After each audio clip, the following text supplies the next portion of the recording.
basic submission to authority is necessary. Specifically now, because there's a lot of people, specifically with Trump, and that they really disagree with him.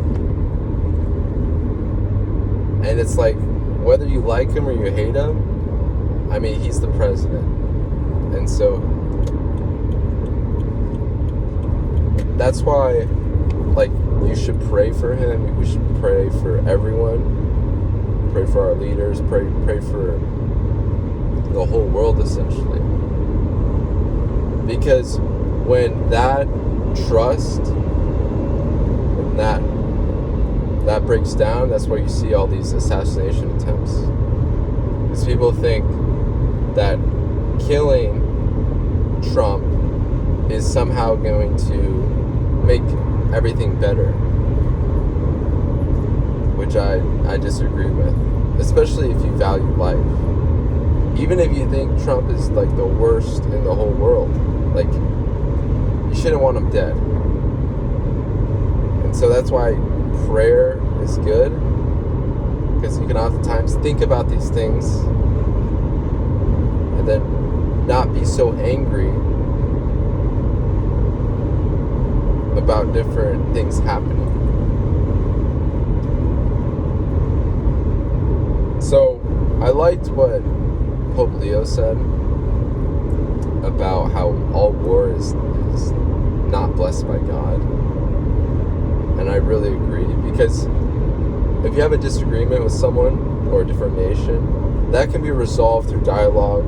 It can be resolved, thousands of different ways, other than you two picking up a gun, trying to kill each other. It's just not a good thing.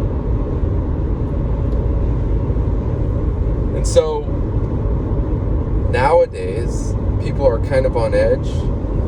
I was more so on edge like about a year ago, but I think things have settled down. I don't think war is coming. I mean, obviously there's a conflict in Iran, but I don't think it's going to be a significant war, to say the least. And just speaking about that, I mean, Trump, when he was talking about, he's like, oh, I got rid of 7 wars or whatever.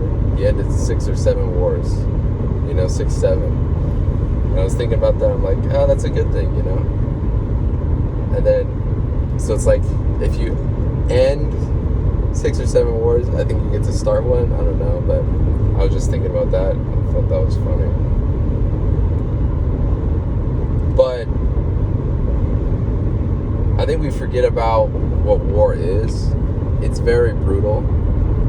I mean, when I was younger, I thought, highly of war. I'm like, oh, this is a good thing. You grab a weapon, you go and you try and kill your opponent. And I still do think that, like, it's kind of like a game or whatever. But I don't think war is very brutal. It's very, very, very brutal. It's bombs, it's drones, it's killing, possibly even civilians. It's not a good thing. And so in high school or whatever, I thought war is just awesome, Like, I was really romanticized about it. And then I watched, like, some videos of POWs in Ukraine, like Russian POWs, and the look on these guys' faces. And they were all, like, they were injured, like, they were, like, dilapidated. And I was like, wow. I mean, you just look, they didn't even have to say a word, you just looked into their eyes, and then they spoke. I mean, there was this one guy, and he's like, I don't think I'll ever, like, he was talking about up until when he got captured. He said it was just, like, the most depressing thing that he was talking about. He's like, I don't think I'll ever forget that. And it was just like, wow,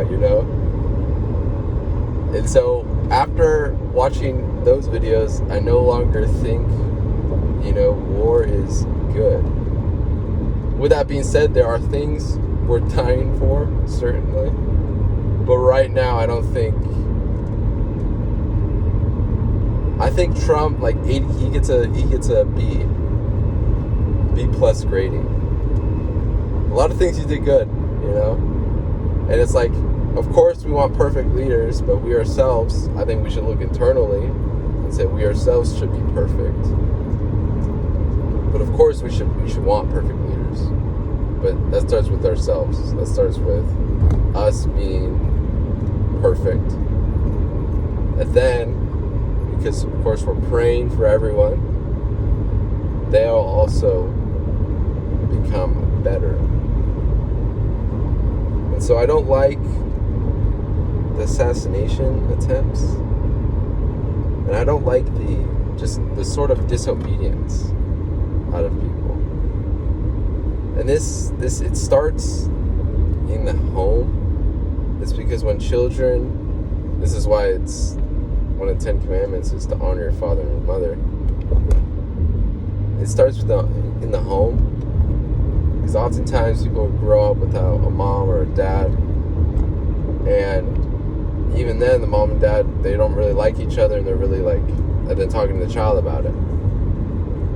And so it's like you can grow resentment towards your parents, and that's not a good thing. That's why, we love our enemies,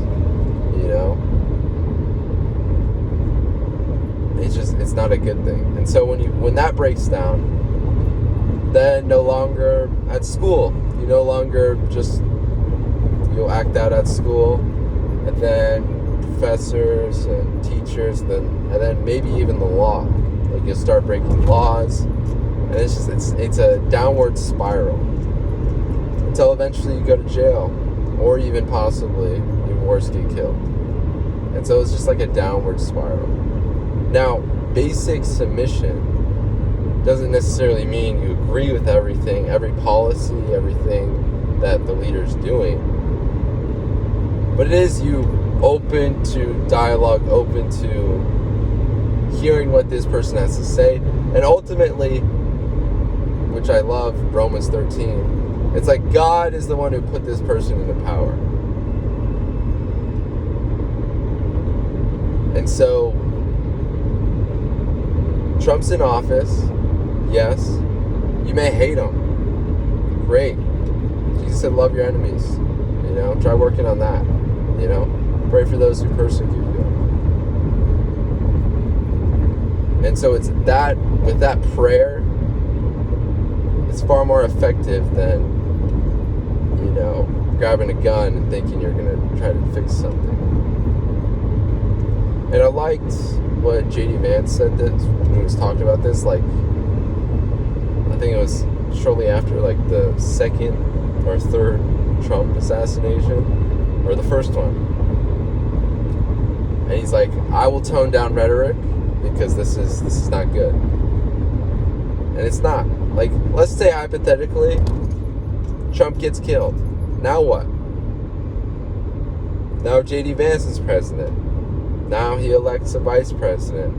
And it's like, are we just going to go through this cycle? And then what happens if J.D. Vance makes a mistake?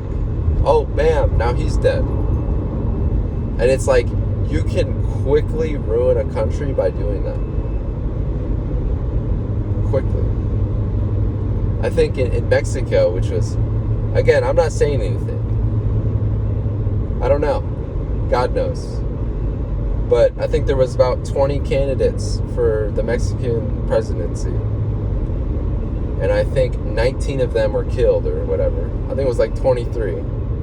24 candidates, and then 23 of them were killed. I'm not saying anyone was murdered. What I am saying about that one person that wasn't, either they were taking the best precautions, or they got people on their payroll. With that being said, it's not good. It really isn't. This is why democracy, when it works, is the best governance. because the people choose. We get to choose. Hey, we want this person. We want this person. We want that person. And so the people can sort of argue and to get certain policies and certain things done, which I like. Now, I was watching a video, and it was about this quote-unquote benevolent dictators. I'm not saying these people don't exist, but I'm saying there's far more worse dictators than there are benevolent ones. It's very rare if you get a benevolent one, but when you do, it's really good. Now, I still do think democracy is the best form of governance, because once that benevolent dictator dies, then their successor comes up, and if that successor is not a good successor, you can quickly ruin that country. Whereas in a democracy, we can vote for people, and specifically in America, every 4 years. And so you got 4 years to basically do good, and if you don't, then you're out. Provided the elections are just. There's corruption everywhere, but the corruption should not be so much. And so democracy is good. And these people online, they'll criticize people. They'll say, people are stupid. And, it's still better than picking one person. And if this one person is bad, then it's just ruined, Another example was like Gaddafi. Very interesting. I mean, his story is very interesting.